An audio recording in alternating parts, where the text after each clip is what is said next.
నమస్తే నేను Priya welcome to focus వివాదాస్పద నిర్ణయాలతో ప్రపంచ దేశాల్ని అమెరికా అధ్యక్షులు ట్రంప్ తెగ టెన్షన్ పెడుతున్నారు. ట్రంప్ మాత్రం రష్యా అధ్యక్షులు పుతిన్ చుక్కలు చూపిస్తున్నారు. ఎన్ని ప్రయత్నాలు చేసినా ఉక్రెయిన్ వార్ని ఆపడంలో పెద్దన్న పప్పలు ఉడకడం లేదు. ఓ రేంజ్లో రగిలిపోతున్న ట్రంప్ చివరకు రష్యా చమురు కంపెనీలపై ఆంక్షల అస్త్రాన్ని ప్రయోగించారు. ఈ సరికొత్త వ్యూహమైనా ఫలిస్తుందా? దీనికి రష్యా రియాక్షన్ ఎలా ఉండబోతోంది? అమెరికా వర్సెస్ రష్యా ముదిరిన ఆంక్షల వార్, తగ్గేదే లేదంటున్న పుతిన్, 6 నెలల్లో తెలుస్తుందన్న ట్రంప్, పెద్దన్న నయా వ్యూహం ఫలిస్తుందా? రష్యాకు కలిగే నష్టమెంత? చైనా చమురు కొనుగోళ్లు ఆపేస్తుందా?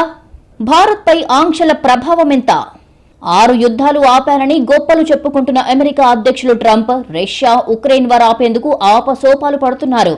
అధికారంలోకి వచ్చిన 24 గంటల్లోనే వార్ని ఆపుతానన్న ట్రంప్ 10 నెలలైనా ప్రయత్నాలు ఫలించలేదు.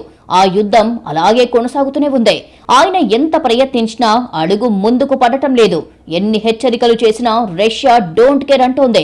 చివరికి సరికొత్త వ్యూహాన్ని పెద్దన్న అమలు చేస్తున్నారు. ఆ దేశ చమురు కంపెనీలపై ఆంక్షలు విధించారు. అయినా తగ్గేదేలే అంటున్నారు రష్యా అధ్యక్షులు వ్లాదిమిర్ పుతిన్. దీంతో మరో వార్నింగ్ ఇచ్చారు ట్రంప్.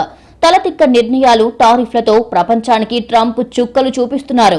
ఎప్పుడు ఏ డెసిషన్ తీసుకుంటారోనని ప్రపంచ దేశాలు టెన్షన్ పడుతున్నాయి. ట్రంప్ కు మాత్రం రష్యా షాకులిస్తోంది. యుద్ధం ముగింపు విషయంలో పెద్దన్న ఎన్ని ప్రయత్నాలు చేస్తున్నా బెడిసి కొడుతున్నాయి. దీంతో ట్రంప్ అసహనం పీక్స్ కి చేరింది.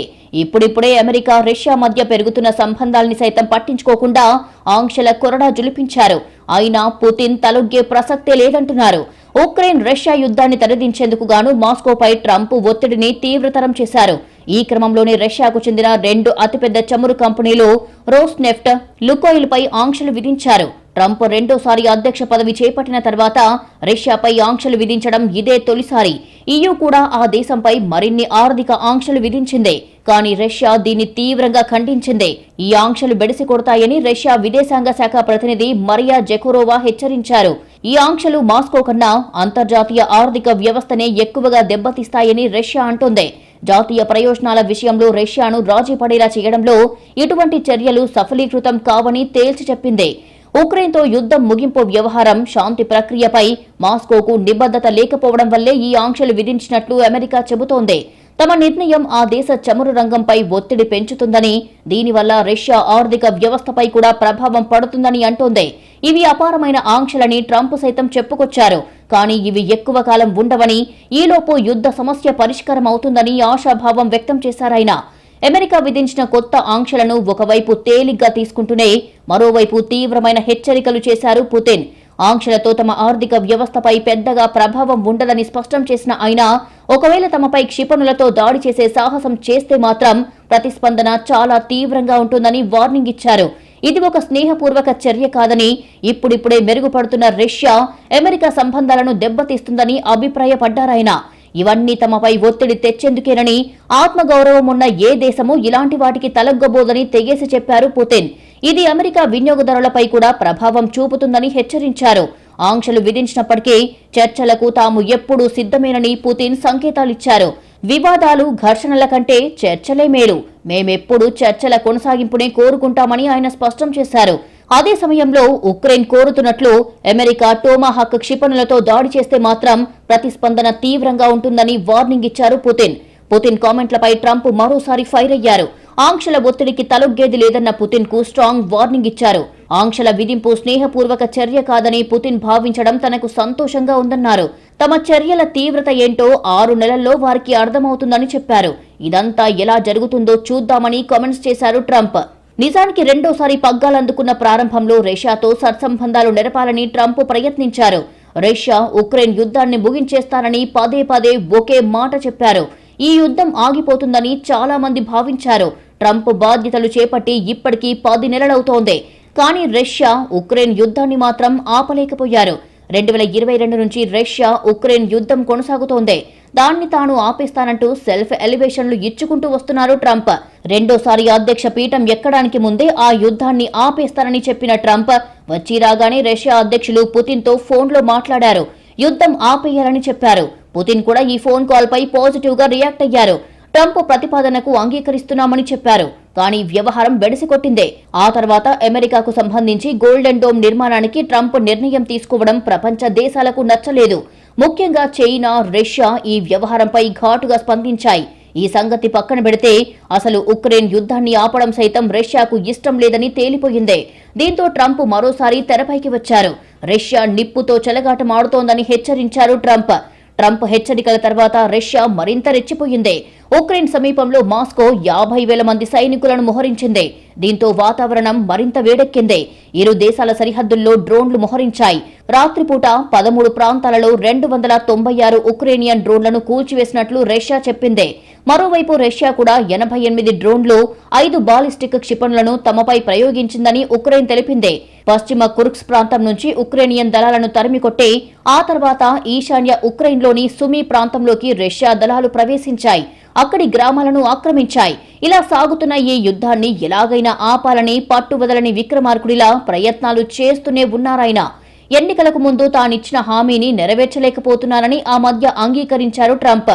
రష్యా ఉక్రెయిన్ యుద్ధం ఆపడం చాలా ఈజీ అని, అధికారంలోకి రాకముందు తాను భావించారని, కానీ తన హయాంలో అత్యంత క్లిష్టమైన ఘర్షణ ఇదేనని చెప్పుకొచ్చారు. ఎంత ట్రై చేసినా కాల్పుల విరమణకు పుతిన్ అంగీకరించకపోవడంతో ఆయన అసహనానికి గురయ్యారు. పుతిన్తో బుడాపెస్ట్లో జరగాల్సిన శిఖరాగ్ర సమావేశం కూడా రద్దు కావడంతో తాజా ఆంక్షలకు ఆదేశించారు. 6 యుద్ధాలు ఆపిన సంగతేమో గాని కిందో మీదో పడి హమాస్, ఇజ్రాయెల్ మధ్య శాంతి ఒప్పందాన్ని ట్రంప్ కుదిర్చారు. ఇప్పుడు అదే ఉత్సాహంతో రష్యా ఉక్రెయిన్ యుద్ధాన్ని ఆపడంపై ఫోకస్ చేశారాయన. అక్కడ నయానో భయానో ఒప్పించారు. కానీ ఇక్కడ అలా కాదు. ట్రంప్ రెండోసారి వచ్చాక అమెరికా, ఉక్రెయిన్ మధ్య ద్వైపాక్షిక సంబంధాలు బలహీనపడ్డాయి. రష్యా ఉక్రెయిన్ యుద్ధాన్ని ఆపుతారని ఎన్నికల ముందే హామీ ఇచ్చిన ట్రంప్ ఆ దిశగా అడుగులు వేస్తున్నారు. రష్యాతో కాల్పుల విరమణకు ఒప్పుకోవాలని, ఉక్రెయిన్లోని విలువైన ఖనిజాల విషయంలో తమతో ఒప్పందం కుదుర్చుకోవాలని జెలెన్స్కీపై ఒత్తిడి తెచ్చారు. అయితే మొదట రష్యా ఆక్రమించిన ఉక్రెయిన్ భూభాగాలను తిరిగి ఇచ్చేయాలని, భవిష్యత్తులో రష్యా తమపై దండయాత్ర చేయకుండా హామీ ఇవ్వాలని జెలెన్స్కీ డిమాండ్ చేశారు. ఈ క్రమంలో ట్రంప్, జెలెన్స్కీ మధ్య వాగ్వాదం చోటు చేసుకుని వైట్ హౌస్ నుంచి ఉక్రెయిన్ అధ్యక్షుడు అర్ధాంతరంగా వెళ్లిపోయేలా చేసింది. ట్రంప్తో మాటల యుద్ధానికి దిగినా అమెరికా సాయం లేకుండా రష్యాతో పోరాడలేమని ఆ తర్వాత జెలెన్స్కీ అంగీకరించారు. ప్రపంచంలో 6-7 యుద్ధాలు ఆపారని ఈ మధ్య తెగ సెల్ఫ్ డబ్బా కొట్టుకుంటున్నారు ట్రంప్. హమాస్, ఇజ్రాయెల్ మధ్య పీస్ డీల్తో మరింత దూకుడు పెంచారు. వాస్తవానికి ఇజ్రాయెల్, హమాస్ డీల్ వేరు, రష్యా, ఉక్రెయిన్ పరిస్థితి వేరు. జెరూసలేంకు అమెరికా రాయబార కార్యాలయాన్ని తరలించడం, వెస్ట్ బ్యాంక్లో ఇజ్రాయెల్ స్థావరాల విషయంలో అమెరికా స్టాండ్ మారడం, ఇరాన్పై ఇజ్రాయెల్ సైనిక చర్యకు మద్దతివ్వడం వంటి సుదీర్ఘ చరిత్ర కారణంగా ట్రంప్ ఇజ్రాయెల్లో బలమైన ప్రభావాన్ని చూపారు. దీంతో ట్రంప్ ఇజ్రాయెల్లో నెతన్యాహు కంటే ఎక్కువ పాపులర్ అయ్యారు.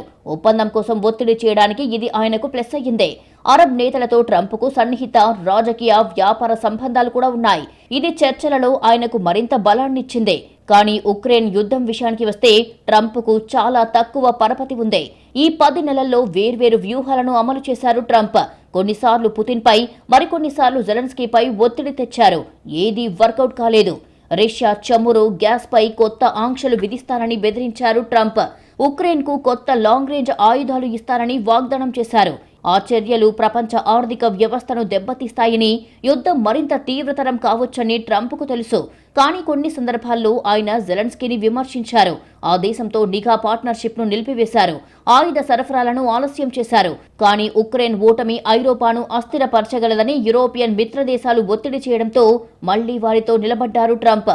ఒప్పందాలు చేసుకోవడంలో తనను మించినోళ్లు లేరని ఎప్పుడూ చెప్పుకుంటారాయన. పుతిన్, జెలెన్స్కీలను ఒప్పించడంలో మాత్రం ఇది పనిచేయలేదు. ఒక రకంగా చెప్పాలంటే పుతిన్ ట్రంప్ను తెలివిగా వాడేస్తున్నారు. ఒప్పందం కుదుర్చుకోవాలనే ట్రంప్ ఆసక్తిని, వ్యక్తిగత సమావేశాలు, సమస్యలను పరిష్కరించగలవనే ఆయన నమ్మకాన్ని పుతిన్ వాడుకుంటున్నారు. జూలైలో రష్యాపై కొత్త ఆంక్షలను ట్రంప్ ఆమోదించబోతున్న సమయంలోనే అలస్కాలో శిఖరాగ్ర సమావేశానికి పుతిన్ అంగీకరించారు. దీంతో ఆంక్షల ప్రణాళికలు నిలిచిపోయాయి. గత వారం ఉక్రెయిన్కు టోమాహాక్ క్షిపణులు, పేట్రియాట్ వైమానిక రక్షణ వ్యవస్థలను పంపాలని అమెరికా పరిశీలిస్తున్నట్లు రిపోర్టులు రావడంతో ట్రంప్కు ఫోన్ చేశారు పుతిన్. తర్వాత బుడాపెస్ట్లో పుతిన్తో సమావేశానికి సంబంధించిన ప్రణాళికలను ట్రంప్ ప్రకటించారు. తర్వాతి రోజు వైట్ హౌస్లో ట్రంప్ను జెలెన్స్కీ కలిశారు. ఈ సమావేశం ఎటువంటి పురోగతి లేకుండా ముగిసిందే. అయితే తనను పుతిన్ ఆడిస్తున్నారు అనే ఆరోపణలను ట్రంప్ ఖండించారు. ఉక్రెయిన్కు లాంగ్ రేంజ్ ఆయుధాలు లభించే అవకాశం తగ్గిన వెంటనే రష్యా కూడా శాంతి చర్చలపై ఆసక్తి తగ్గించిందన్నారు జెలెన్స్కీ. కొద్ది రోజుల్లోనే ఉక్రెయిన్కు క్షిపణులు పంపడంపై ఆలోచించడం నుంచి బుడాపెస్ట్లో పుతిన్తో సమావేశాన్ని ప్లాన్ చేయడం వరకు ట్రంప్ వెళ్లారు. ఆపై రష్యా స్వాధీనం చేసుకోలేని ప్రాంతాలను కూడా వదులుకోవాలని జెలెన్స్కీపై ప్రైవేటుగా ఒత్తిడి చేశారు. ఇప్పుడు రెండు దేశాలకు కాల్పుల విరమణను ప్రతిపాదించాలని నిర్ణయించుకున్నారు. కానీ రష్యా ఆ ఆలోచనను తిరస్కరించింది. పుతిన్ను 2 వారాల్లోపు బుడాపెస్టులో కలుస్తానని ట్రంప్ చెప్పిన కొద్ది రోజులకే ఆ సమావేశం వాయిదా పడింది. 2 దేశాల అగ్ర దౌత్యవేత్తల మధ్య జరగాల్సిన సమావేశము రద్దయింది. టైం వేస్ట్ మీటింగ్లు పెట్టాలని అనుకోవడం లేదు. ఏం జరుగుతుందో చూస్తా. ఇది వైట్ హౌస్ సాక్షిగా ట్రంప్ చెప్పిన మాట. ఉక్రెయిన్లో యుద్ధాన్ని ఆపడానికి చేస్తున్న ప్రయత్నాలలో ఇది మరో మలుపు. గాజాలో కాల్పుల విరమణ, బందీల విడుదల డీల్ చేసిన తర్వాత ఆయన మళ్లీ రష్యా ఉక్రెయిన్ వార్పై దృష్టి సారించారు. రష్యన్ ఆయిల్ కంపెనీలు రోస్నెఫ్ట్, లుకోయిలపై తీవ్ర ఆర్థిక ఆంక్షలు విధించింది అమెరికా. ఆస్తుల ఫ్రీజ్, లావాదేవీల నిషేధం వంటి చర్యలు ఇందులో ఉన్నాయి. ఈ ఆంక్షలు రష్యా చమురు ఎగుమతులలో సగానికి పైగా ప్రభావం చూపే ఛాన్స్ ఉంది. రష్యన్ ఆయిల్ ఎగుమతుల్లో రోజుకు 3.1 మిలియన్ బ్యారెల్స్ వరకు తగ్గిపోవచ్చు. ట్రంప్ ఈ నిర్ణయాన్ని ఉక్రెయిన్ యుద్ధంపై పుతిన్ నిర్లక్ష్యానికి ప్రతిస్పందనగా తీసుకున్నామని చెబుతున్నారు. యూరోపియన్ యూనియన్ కూడా 19వ ఆంక్షల ప్యాకేజీని ప్రకటించింది. ఇందులో 2027 నాటికి రష్యన్ లిక్విఫైడ్ నేచురల్ గ్యాస్ పై పూర్తి నిషేధం, రష్యా షాడో ఫ్లీట్ కు చెందిన 100కు పైగా నౌకలపై నిషేధం, రష్యా డిప్లొమాట్ల ప్రయాణాలపై ఆంక్షలు ఉన్నాయి. అమెరికా రోస్నెఫ్ట్, లుకోయిలపై ఆంక్షలు విధించడంతో చైనా ప్రభుత్వ చమురు సంస్థలు సముద్ర మార్గం ద్వారా రష్యన్ ఆయిల్ కొనుగోలను తాత్కాలికంగా ఆపేశాయి. చైనా రోజుకు 1.4 మిలియన్ బ్యారెల్స్ రష్యన్ ఆయిల్ ను దిగుమతి చేసుకుంటుంది. ప్రభుత్వ సంస్థలు పెట్రోచైనా, సినోపెక్, సిఎన్ఓఓసి, జెన్హు వంటి కంపెనీలు ఆంక్షల భయంతో వెనక్కి తగ్గాయి. సినోపెక్ ట్రేడింగ్ విభాగమైన యూనిపెక్ ఇప్పటికే కొనుగోళ్లు ఆపేసిందే. రోస్నెఫ్ట్, లుకోయిలు ఎక్కువగా మధ్యవర్తుల ద్వారా చమురు విక్రయిస్తాయి. ఇండియా, చైనా, ఇతర దేశాల నుంచి ఆయిల్ కొనుగోళ్లు పెంచుతుండటంతో డిమాండ్ పెరిగి గ్లోబల్గా ఆయిల్ ధరలు పెరిగే ఛాన్స్ ఉంది. ఉక్రెయిన్ వార్ మొదలైన రష్యా నుంచి గణనీయంగా క్రూడ్ భారత్కు ఎగుమతైంది. ఇప్పటిదాకా $30 బిలియన్ విలువైన రష్యన్ క్రూడ్ దిగుమతి చేసుకుంది రిలయన్స్. ఇప్పుడు అమెరికా ఆంక్షలతో భారత్పై ప్రభావం ఉంటుందా? ఆ దేశం నుంచి చమురు కొనుగోళ్లకు తగ్గించక తప్పదా? ఉక్రెయిన్తో యుద్ధం నేపథ్యంలో రష్యా భారత్కు చౌకగా క్రూడ్ విక్రయిస్తోంది. శాంతి చర్చలకు పుతిన్ సానుకూలంగా లేరంటూ తాజాగా రష్యాకు చెందిన రాస్నెఫ్ట్, లుకాయిల్ పై ట్రంప్ ఆంక్షల కొరడా జులిపించారు. దీంతో ప్రధానంగా రిలయన్స్ ఇండస్ట్రీస్ దిగుమతి చేసుకుంటున్న రష్యా డిస్కౌంట్ క్రూడ్కు అడ్డుకట్ట పడొచ్చని తెలుస్తోంది. గుజరాత్లోని జామ్నగర్ లో రిలయన్స్ ప్రపంచంలోని అతిపెద్ద చమురు శుద్ధి కాంప్లెక్స్ నిర్వహిస్తోంది. భారత్కు రష్యా రోజుకు 1.7 నుంచి 1.8 మిలియన్ బ్యారెల్స్ క్రూడ్ ఎగుమతి చేస్తుంది. ఇందులో దాదాపు సగం వాటా రిలయన్స్దే. జామ్నగర్ రిఫైనరీలో ఉత్పత్తి చేస్తున్న పెట్రోలియం ప్రాడక్టుల్లో అత్యధికంగా యూరప్, అమెరికాకు మార్కెట్ ధరతో రిలయన్స్ విక్రయిస్తోంది. దీని ద్వారా భారీగా మార్జిన్లను ఆర్జిస్తోంది. తాజా ఆంక్షలతో అమెరికన్ లేదా విదేశీ సంస్థలేవి రష్యా సంస్థలతో వాణిజ్య లావాదేవీలు జరపకూడదు. ఉల్లంఘిస్తే సివిల్ లేదా క్రిమినల్ జరిమానాలు తప్పవు. అమెరికాతో పటిష్టమైన వ్యాపార సంబంధాలు ఉన్న క్రమంలో రష్యా క్రూడ్ దిగుమతులను రిలయన్స్ గణనీయంగా తగ్గించుకోవడం లేదా పూర్తిగా నిలిపివేసే అవకాశాలు ఉన్నాయని తెలుస్తోంది. 2022 ఫిబ్రవరిలో ఉక్రెయిన్పై రష్యా యుద్ధం ప్రారంభమైన నాటి నుంచి ఇప్పటిదాకా రిలయన్స్ దాదాపు $35 బిలియన్ విలువైన రష్యన్ క్రూడ్ను డిస్కౌంట్ ధరకు దిగుమతి చేసుకుంది.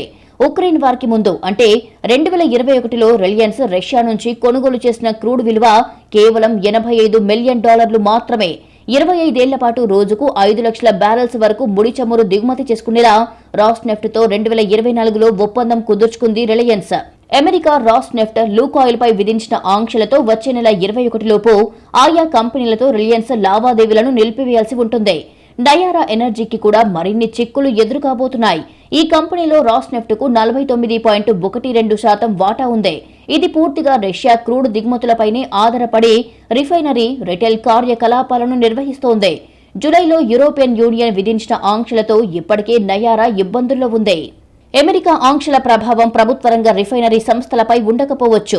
ఎందుకంటే ప్రభుత్వ రిఫైనరీలు రాస్నెఫ్ట్, లుకాయిల్ నుంచి నేరుగా క్రూడ్ దిగుమతి చేసుకోవడం లేదు. మధ్యవర్తి ట్రేడర్లు ప్రధానంగా యూరోపియన్ ట్రేడర్ల నుంచే ముడి చమురు కొనుగోలు చేస్తుండడం వల్ల ప్రస్తుతానికి దిగుమతులు యథాతథంగా కొనసాగుతాయి. నేరుగా రాస్నెఫ్ట్ ప్రమేయం లేకుండా ప్రభుత్వ రంగ చమురు సంస్థలు జాగ్రత్తలు తీసుకోవాల్సి వస్తుంది. రష్యా చమురు దిగుమతులను భారత్ ఆపేస్తుందని ప్రధాని మోడీ హామీ ఇచ్చారంటూ ట్రంప్ పదే పదే చెబుతున్నారు. పైగా రష్యా క్రూడ్ దిగుమతి చేసుకుంటున్నందుకు భారత్పై 25% అదనపు టారిఫ్లు విధించారు. తాజా ఆంక్షలను భారత్ ఎలా ఎదుర్కొంటుంది అనేది ఆసక్తి రేపుతోంది.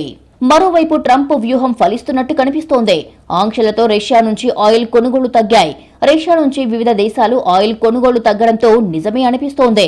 భారతదేశంలో అతిపెద్ద ప్రైవేట్ రిఫైనరీ సంస్థ రిలయన్స్ ఇండస్ట్రీస్ లిమిటెడ్ రష్యా కంపెనీల నుంచి ఆయిల్ కొనుగోలు ఆపేసి యుఎస్, యూరప్ దేశాల నుంచి భారీ ఎత్తున ఆయిల్ కొనుగోలు చేస్తోంది. తాజా రిపోర్టుల ప్రకారం అమెరికా, యూరప్ దేశాల నుంచి మిలియన్ల బ్యారెళ్ల ఆయిల్ ను కొనుగోలు చేసింది Reliance. Saudi Arabia, Iraq, Kuwait వంటి మధ్యప్రాచ్య దేశాలతో పాటు అమెరికా షెల్ ఆయిల్ మార్కెట్ నుంచి కూడా రిలయన్స్ భారీ మొత్తంలో చమురు కొంటోంది. దీంతో రష్యా నుంచి ఆయిల్ కొనుగోలు పెద్ద ఎత్తున తగ్గే అవకాశం ఉందనేది అనలిస్టుల మాట. ప్రపంచ చమురు మార్కెట్లో పెరుగుతున్న సంక్షోభాన్ని దృష్టిలో ఉంచుకొని రిలయన్స్ తన సరఫరా మార్గాలను విస్తరించడం ద్వారా రిఫైనరీ స్థిరత్వాన్ని కాపాడుకుంటోందని పరిశ్రమ వర్గాలు భావిస్తున్నాయి. ఇక భారత్ తన రష్యన్ చమురు దిగుమతులను తగ్గించేందుకు రెడీ అవుతోంది. అమెరికా ప్రభుత్వం రష్యాకు చెందిన 2 ప్రధాన చమురు కంపెనీలపై కొత్తగా ఆంక్షలు విధించడంతో వీటికి అనుగుణంగా ఈ నిర్ణయం తీసుకుంది. ఈ ఏడాది మొదటి 9 నెలల్లో భారత్ రోజుకు సగటున 1.7 million barrels Russian crude oil ను దిగుమతి చేసుకుంది. ఇది మొత్తం దేశీయ చమురు దిగుమతుల్లో 34% వాటాకు సమానం. యుఎస్ కొత్త ఆంక్షలతో రిలయన్స్ ఇండస్ట్రీస్ రోస్నెఫ్ట్ తో కుదుర్చుకున్న సప్లై ఒప్పందాన్ని తాత్కాలికంగా లేదా పూర్తిగా ఆపేసే ఛాన్స్ ఉంది. ఈ కంపెనీ రోజుకు 5 లక్షల బ్యారెల్స్ రష్యన్ ఆయిల్ ను రోస్నెఫ్ట్ నుంచి దిగుమతి చేసుకుంటోంది. రష్యన్ ఆయిల్ కొనడాన్ని సమీక్షిస్తున్నామని, ప్రభుత్వ మార్గదర్శకాలకు అనుగుణంగా చర్యలు తీసుకుంటున్నామని రిలయన్స్ ప్రతినిధి తెలిపారు. Indian oil, Bharat petroleum, Hindustan petroleum వంటి ప్రభుత్వ సంస్థలు కూడా రోస్నెఫ్ట్, లూకాయిల్ నుంచి నేరుగా సరఫరా చేసుకోకూడదని నిర్ణయించుకున్నాయని, తమ ఆయిల్ ఒప్పందాలను తిరిగి పరిశీలిస్తున్నాయని తెలుస్తోంది. రష్యన్ ఆయిల్ దిగుమతులు పూర్తిగా ఆగిపోవు. ఇతర కంపెనీల ద్వారా కొంత సరఫరా కొనసాగొచ్చు. అమెరికా, ఇండియా వాణిజ్య చర్చలపై తాజా చర్యలు ప్రభావం చూపనున్నాయి. ట్రంప్ ఇప్పటికే భారతీయ వస్తువులపై 50% టారిఫ్లు విధించారు. ఇండియా, అమెరికా ఒప్పందం త్వరలో ఖరారవుతుందని, భారత ఎగుమతులపై టారిఫ్లు 15 నుంచి 16% తగ్గే ఛాన్స్ ఉందని తెలుస్తోంది. ట్రంప్ ఆంక్షలు రష్యాపై ఏ మేరకు పనిచేస్తాయనేది ఉత్కంఠ రేపుతోంది. వారాగే దిశగా ఈ ప్రయత్నాలు ఫలిస్తాయా, లేదంటే రష్యా మరో ఎత్తుతో అమెరికాకు షాక్ ఇవ్వబోతుందా అనేది ఆసక్తికరంగా మారింది.